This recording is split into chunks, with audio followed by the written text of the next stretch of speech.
Hi, welcome to Public Access. Today, we're going to be talking about nuclear activity in our community of New Mexico. Nuclear activity is really facing an unknown future, and one of the things I want to really talk about is the human impact it has.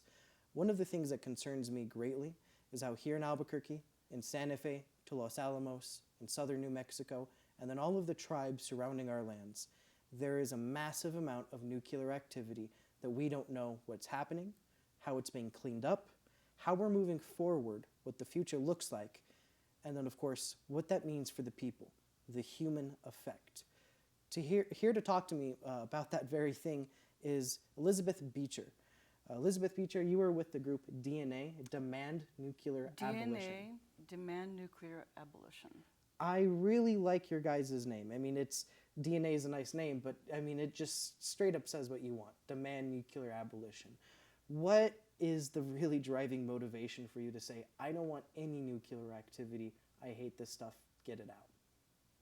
No?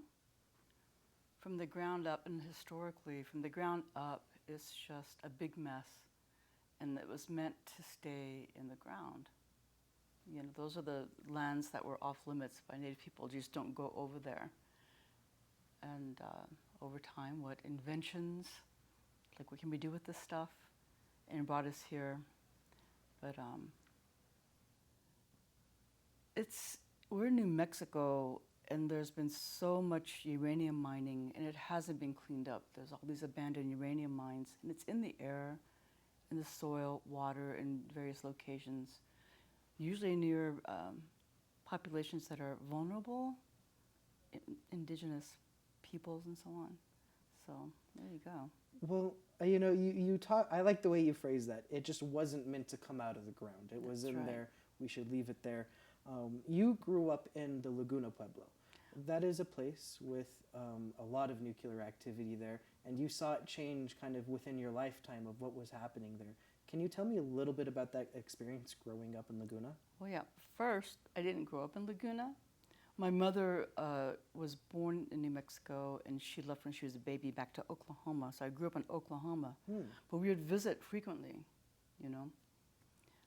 But I saw different changes, not so much nuclear-wise, just the dances changed. It became more modern, and the traditional ones were just not the same.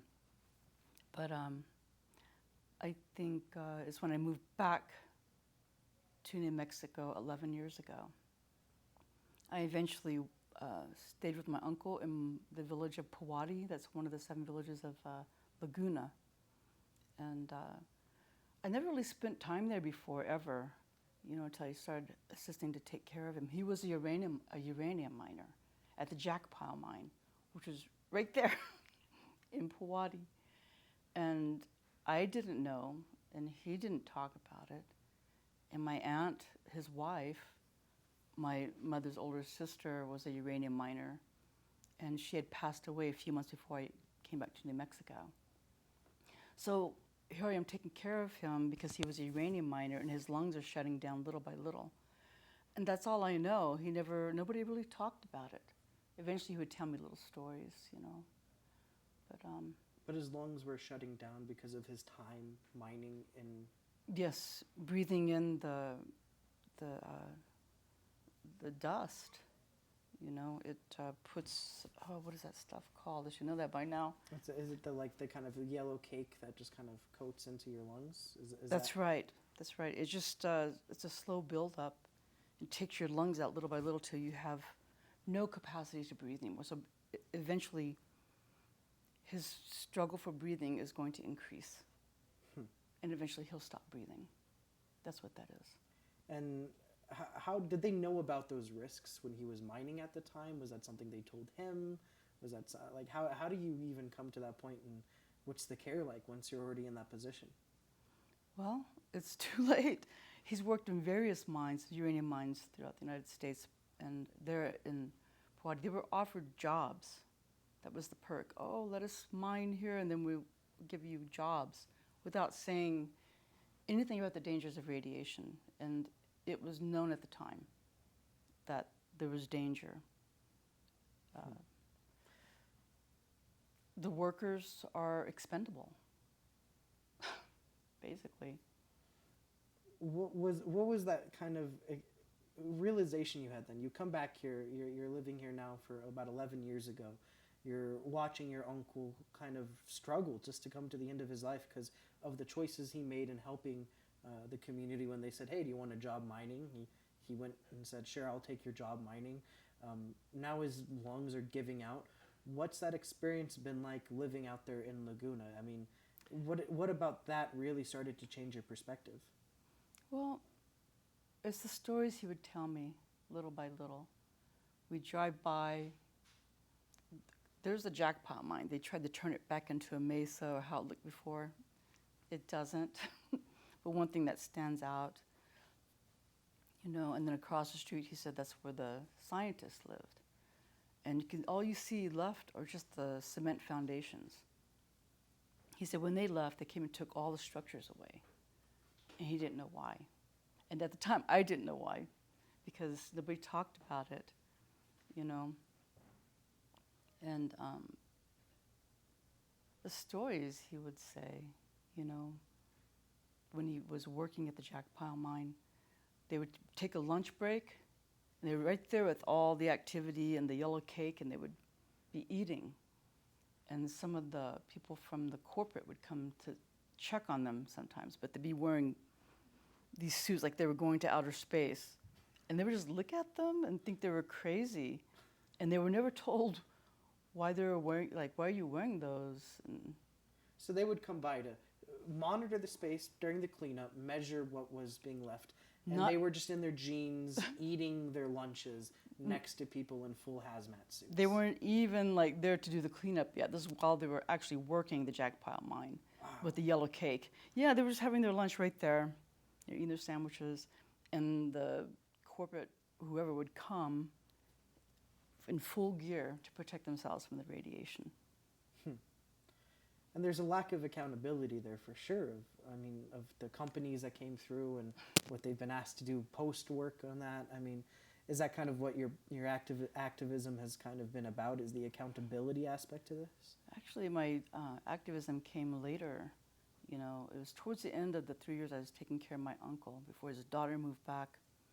He just told me stories, and I thought it strange.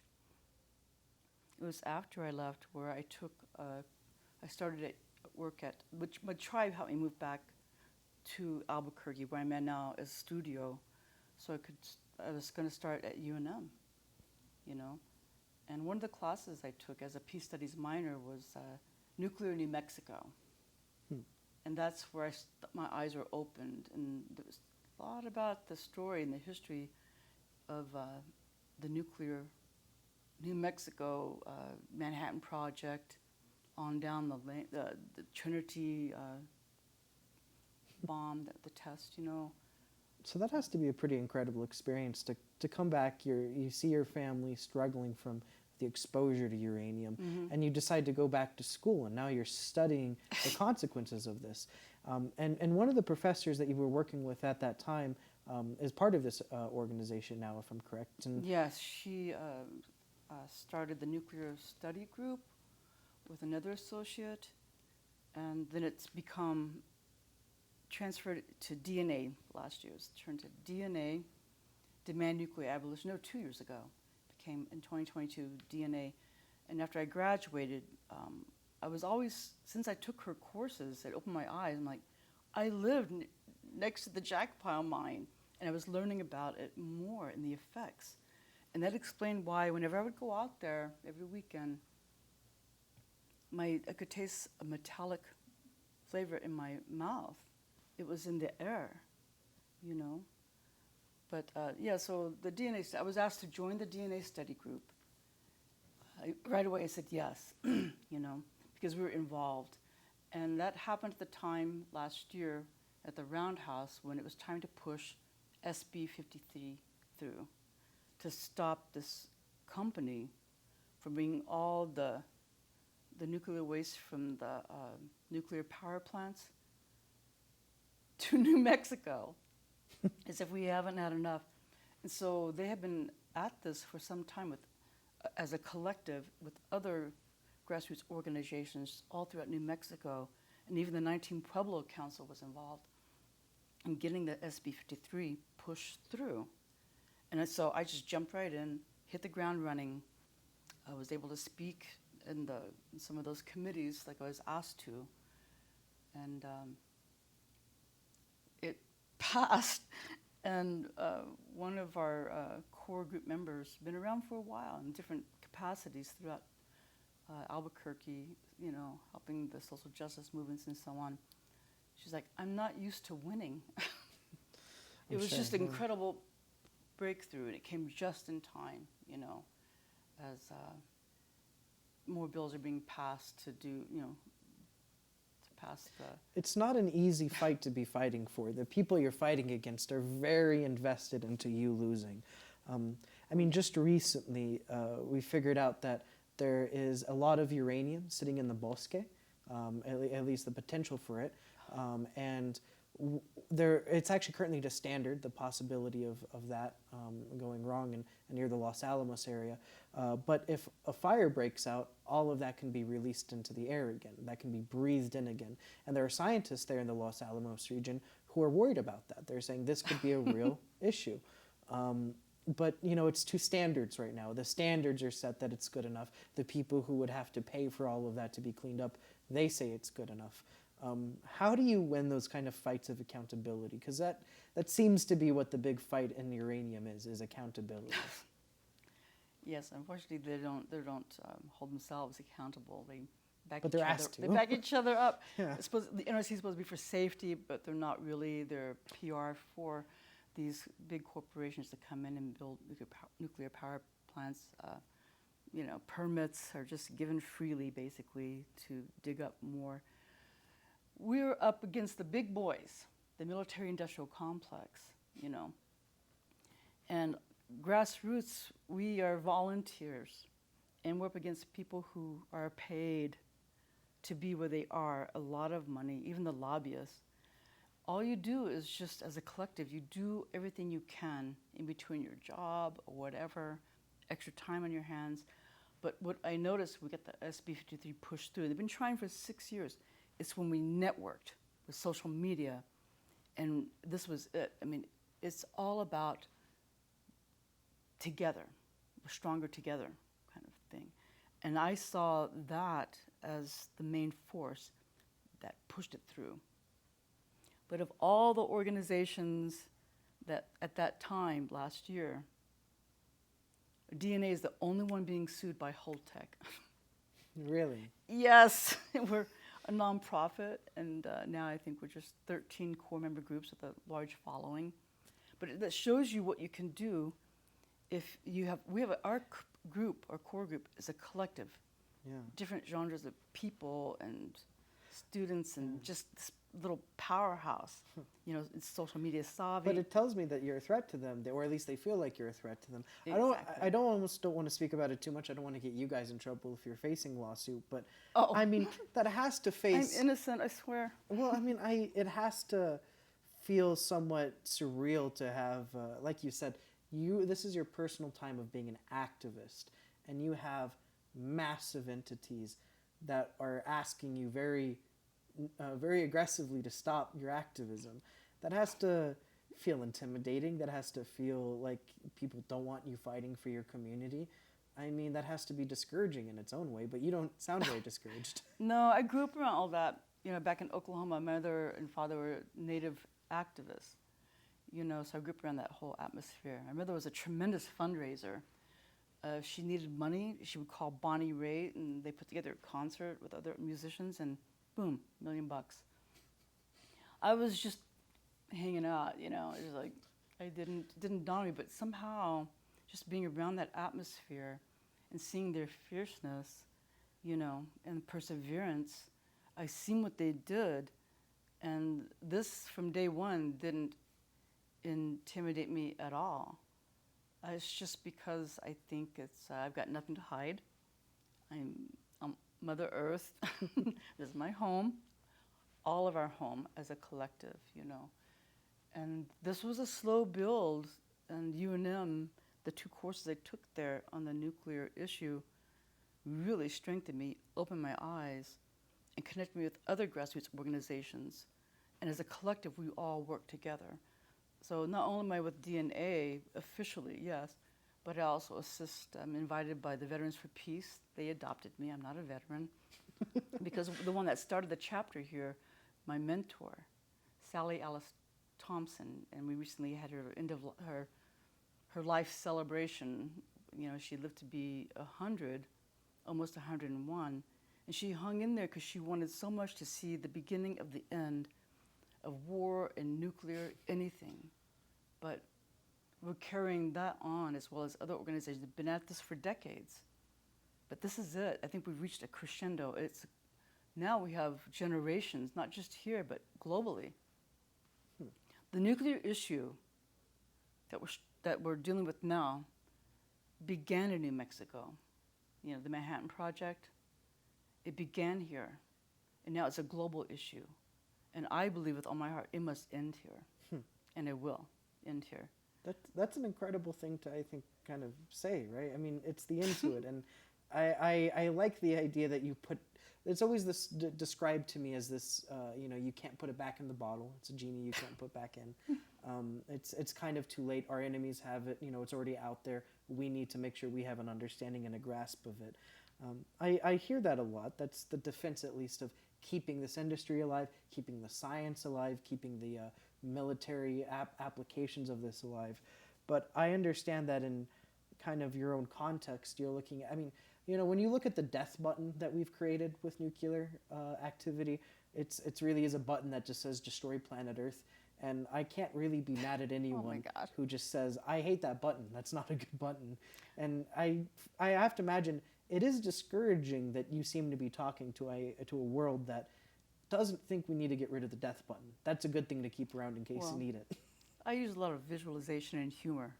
Like, clearly, whoever is in charge of this button, I think all of them are in many ways irresponsible. And I like to imagine it as the easy button. It's not real. It's like, just in case, you know, for safety purposes. But it's ridiculous. I mean, if you look at how presidents come and go, they're not really in charge anyway, you know. That's how I perceive it, and that's what I see, and that's what I believe. Well, God forbid during one of their 4-year terms they get to decide about the death button for the rest of us, right? It's ridiculous. It's a terrifying thing to say that even is the best case scenario, that, and when we hear that all the missiles are coming for us and our last few moments of existence, we're going to launch all of them back at you, and we'll just see how that goes, and whoever is king of the ruins, I guess, that they win the war. That's, yeah, I understand kind of how you quickly get to the point, we need to just get rid of this. You in your life, you've seen what it does to people. Though. Yes, I have. Not just the social implications, what it does to the community, destroying your mesas. No, you have seen people who are exposed to this radiation slowly die. You were in charge of doing elder care for a lot of people, and you've given a lot of elderly care to people who were exposed at places like the Trinity site. You told me before this interview about a woman whose, bones were just made of glass. Practically, yeah. How does that happen? What is that deterioration like over time? And what is that kind of final process like? How do you walk someone through that point of life? Again, I started out taking care of my uncle, and it became more official with the home health care called Giving Home Health Care, which is a federal government program to help with those who've been radiated intentionally by their federal government because they were aware. This was before 1973. And so my uncle was first, but it's when I moved back here and started going to UNM and taking the courses. And I continued with home health care for 5 years altogether.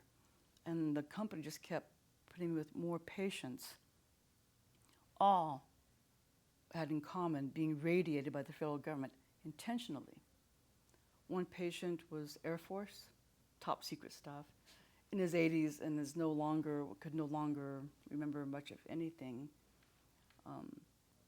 Lano, in the laboratories, NASA, and Manhattan Project.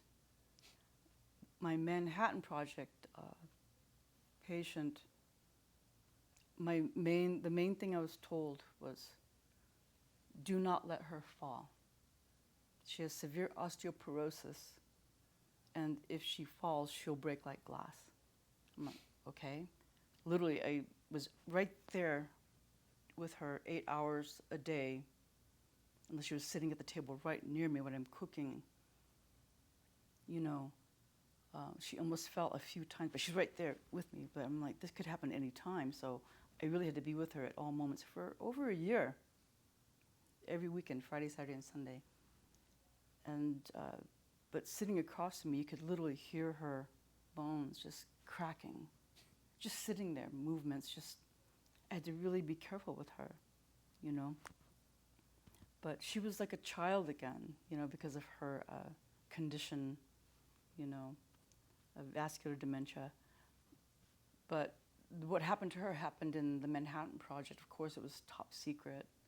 But what happened with her bones, what happens when you're exposed to this type of radiation, it's a bone seeker. That's what I learned. It's a bone seeker. A seeker. Yeah, it goes straight to the bones. That's called a bone seeker, and that's what she was exposed to, that type of radiation, because her family doesn't have this condition of osteoporosis. Therefore, she falls in the category of being one of the patients, you know, that are suffering from radiation poisoning. But each one, and then the classes I took, and I learned more, is a real eye-opener, you know. And after 5 years, I was ready to move on and focus on my studies, but I was involved with other grassroots organizations as a collective, you know.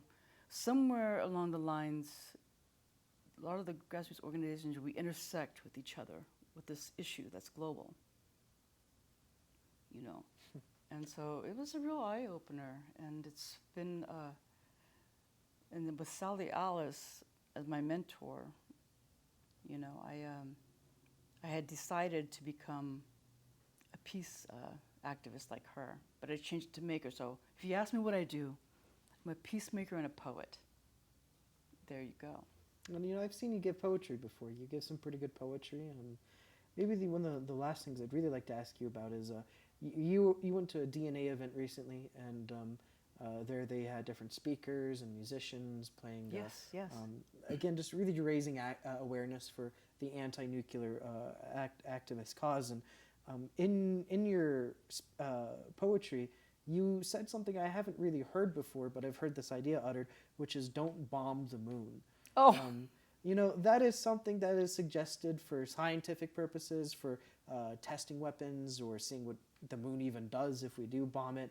I mean, what does that kind of say to you just about where we are as a society, what our direction is that we have these massive weapons, and we're talking about what do we do if we put them off on meteors, on other planets, on our moon? What is that kind of, how does that radiate to you? Well, I don't remember when, you'll have to Google this, but a while back, was it in the early 2000s? Now, they did bomb the moon with a nuclear bomb. They sent it to see what would happen for whatever reason, and they filmed it. It was on the news. You can find a clip of this. And so that kind of stuck with me. I see it as madness, craziness, and a disconnect. It's a disconnect from Mother Earth and our responsibility in the cosmos. You know, you get locked into this man-made world that you forget who you are, you know. I see absolute madness. So that moon thing's always stuck with me. It's from my dangerous creative imagination.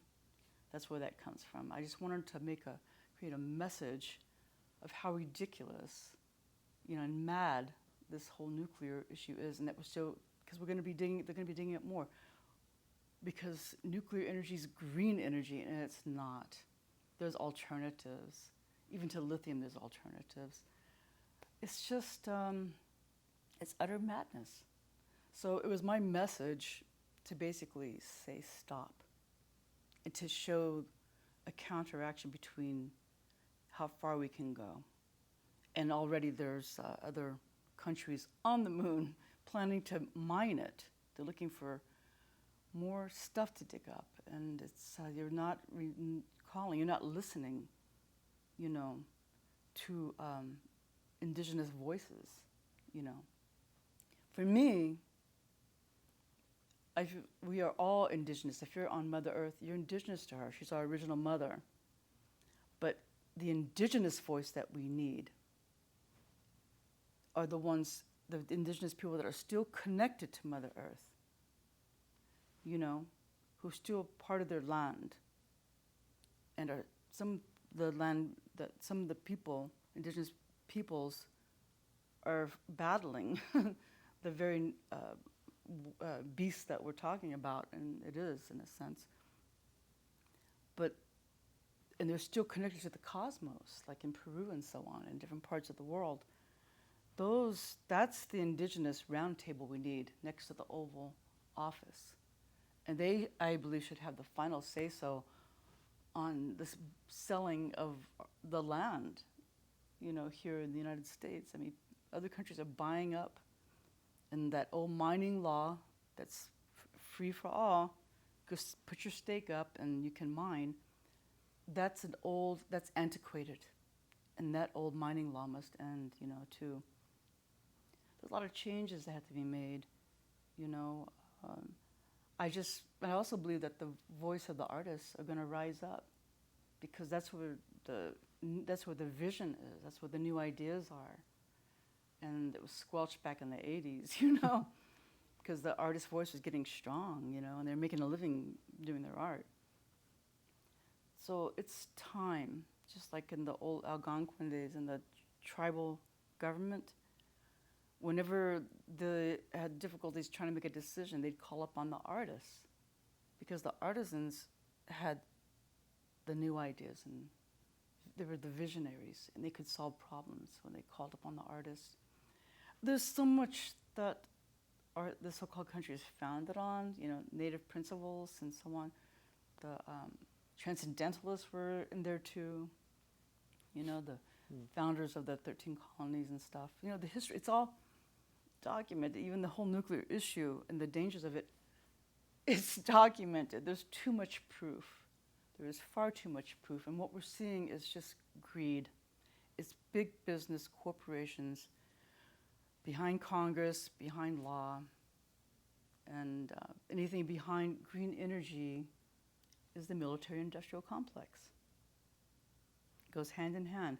To get to clean energy, there's so much destruction from the ground up and beyond, yeah? And then it becomes clean energy, but not really. It's kind of radiating some radiation there, you know, from a safe distance, I guess. And there's no real safety measure in place, not really. And what's expelled from there is extremely radioactive. That's what we stop with SB53, those fuel rods from those plants, the nuclear energy power plants that are clean. Hundreds of millions of years, you know, they are extremely radioactive, and nobody wants them. Most of those, they're coming mostly from the East Coast. And the safest thing to do now, it's known, this isn't my words, but I also saw this in my studies, and it was written. I'm like, yeah, see, I'm not the only one. Leave it there until we figure out what to do with the waste, because nobody knows what to do with it. These companies are like, let's just bury it. Where at? Not here, not here. Well, how about New Mexico? Yeah, they tried Yucca Mountain, but no, that was a no-go. But it's like New Mexico, they're looking at places, there's plenty of space there, but wait a minute. There's people here, there's lives here, this is sacred, and you've gone too far, you know. But see, this is an ongoing topic, and this is my perspective and my personal experience that came from starting to taking care of my uncle, and then other patients, and then taking the courses at UNM. And now I'm 63. You know, I graduated in 2023 in December, and summa cum laude, that's all I'm gonna say. But like, you know, it's just, I'm a kind of a late bloomer, but I think I have the advantage of seeing things in the 60s. One of my poems, Chemtrail Sky, was about, a lot of stuff I do is about my dangerous creative imagination, yes, but memories. if you weren't around in the 1960s, so you didn't see the sky before, or the sky here in New Mexico before. Was it not the same sky? No, it's not the same sky. Not the same sky. It's not the same sky. We got new skies? The sky is different. Everything changed. That's when the chemtrails started. Because we were all, what is that? What is that? So for you, I mean, I think I really admire that you seem to be focused on how human activity interacts with nature itself. I think that's actually what really draws me to the way indigenous communities have become resisting different forms of mining, not just nuclear mining, but all kinds of activity going on native land, whether it's what's happening through plains, whether that's happening on, digging through the ground, no matter what it is. It seems that the relationship at this moment is companies that already have this activity come into your space and essentially are responsible for educating you, which they don't, responsible for making things safe, which they don't, and being transparent, which they aren't. So I think I really admire someone like yourself who has done the really hard work of changing your mind and kind of keep reorienting your own fight and what you do with that. Sure. I think the hard thing for this is because it is scientifically centered, right? I'm not a nuclear scientist. You're not a nuclear scientist. We have every right to have an opinion. We have every right to organize on that opinion. But it is incredibly difficult to have an educated conversation with scientists in one room that they're not being bothered. The politicians in another room, they're certainly not talking to those guys. And then the activists sitting in another room and no one's talking to each other. How do you fix that big circle dynamic? What are we getting wrong here that it seems the native activists, the scientists, and the politicians can't even be close to the same page? Well, I think for me, I think it helps that I know who I am, and we are all human. Yeah, I'm not a nuclear physicist, but you don't have to be any of those things to know what is right and wrong. And there's too much proof. You weigh the pros and cons, clearly, there's an extreme imbalance, And I think our organization, the field trips help, but when Sandia Labs opens up to visit the site, to clean up the jet fuel spill, we go there. A small group of us, we go there and you engage, talk, ask questions, and and then the mixed waste landfill was just the other day, but we've been to that one last year and it's pretty much the same thing. It's the waste from World War II that's buried there. I mean, there's footage of that, and that was found by somebody who was looking for something else and found all this information of what's in there. And they closed that access to the public because this one person found it, wrote a huge article, and published it. There's footage too. She saw it was like a cardboard box with, laboratory, literally nuclear waste being thrown in that hole, and there's nothing, no lining. All the furniture, even at one point some body parts. Don't ask me about that. It's like just scientific study, how did it affect this leg or whatever, clothes, and they just stuff. Put it all in there. We're just in the mixed waste landfill. It's all on the other, just a few miles from the Kirkland Air Force Base, and from over there too is 2,400 nuclear warheads. And then the Sandia laboratories, they're like I don't like to use the word creating because it's man-made stuff. They're making new nuclear bombs with UNM engineering department helping them parts. It's like, I'm not making a nuclear bomb a part of it, so it's, it's kind of being compartmentalized and going to this lab or this lab, but that's what's happening right now. But yeah, you just have to, what I do is I just see the people, you meet these people, these officials. We've had meetings with the DOE, with representatives, and they're just people, but everybody has different jobs. But me, I'm coming from a place, I grew up, learning about Mother Earth and the cosmos, so I have that inside me. And the indigenous voice that's still in communion with Mother Earth and the cosmos, it's what happened, like what I learned with the Manhattan Project. That's when science was separated, because a lot of scientists were saying no, no, no, no, and it's like, oh yes, we want to do this. So they separated, made empirical science the ultimate science, and the rest of science got left behind. That's all here.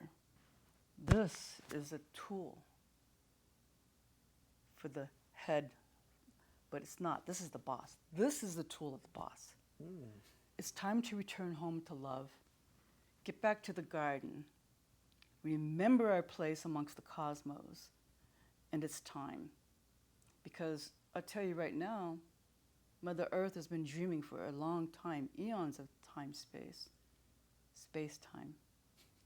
Yeah, this is part of my thing with poetry. I can tell you're a poet at heart. It's like comes out, but I mix it up with things that I run across and so on. You know, other scientists that are more creative. I read some of their stuff, and just over time, I've got tons of notes, and I make my own conclusion. You know, but Mother Earth, living, loving, sentient, celestial being, will be waking up. Not too long ago, I'm not an astrologer, but a astronomer, or astrologist, there you go. See, I told you. You know, but I listen sometimes to things. I feel something in my heart drop in, like from a dream or whatever. So I'll search for it. I find something. And they talk about the age of Aquarius. I think of that song back in the day. Yeah, the age of Aquarius. Yeah, the age of Aquarius. Yeah, I'm not a singer either, yeah. okay? So, but like, yeah, so the doorway opened. I'm like, oh, okay, cosmos, Mother Earth awakening. Okay, I'm ready. But is everybody else ready? No. But in 3 years' time, the age of Aquarius is going to be here. From what I understand a long time ago, this is like a change of consciousness. Because this can seem almost futile. You know, you're fighting against politicians, big companies with lots of money, and they got a whole military behind them. It's like, I'm not scared. You know, I don't know why, because I'm home, I guess, on Mother Earth. But, you know, when you think about it, it's like, how are we going to do this? I go back to the 60s where there was the hippies, and there was the ones who were not. That was the beginning of a change of consciousness. Something came and hit people.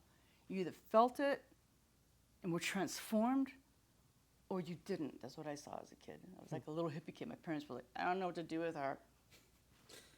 You know, well, let's go to Woodstock. Everybody else is going. Like, no, we're not going to Woodstock. You know, but it's just, but when you see that things change and the chemtrail skies came, you could tell when the seasons would come. They came regularly. That started to change, and that creature nations started acting strange. The silver lining and gold lining vanished. That's what you all don't miss because you've never seen it. What the people don't know, they won't miss. That's, you know. Well, but yeah. I mean, you've saw your community in Laguna, its mesa be wiped off the face of the earth. You've watched your loved ones and the people you've learned to care for as they kind of go through the end of life in a very painful process. And at the center of it, I can tell you have this just deep-founded belief that art and activism are not a separate issue, that they are very together. And I think that is an inspiration to me in just being able to see how you take these things that you care about that are important issues, hurting people, that you're able to find some kind of, not just belief, but courage and joy in your fight because of those values. And I think for that reason alone, this conversation has been very enlightening for me. Thank you for talking with me about your experience too, about meeting all of these people. Look, no matter what, you got to enjoy life along the way and emanate love. Yeah. That's our power. In DNA, that's it. Teach and art and collective activism. Well, Elizabeth Beecher, you're with DNA, Demand Nuclear Abolition. Thank you for joining me today. I really appreciated it. This was really fun. Keep it up, man. Thank you. Keep it up. Keep it up. All right, thank you. And we're good here. Awesome. Thank you so much.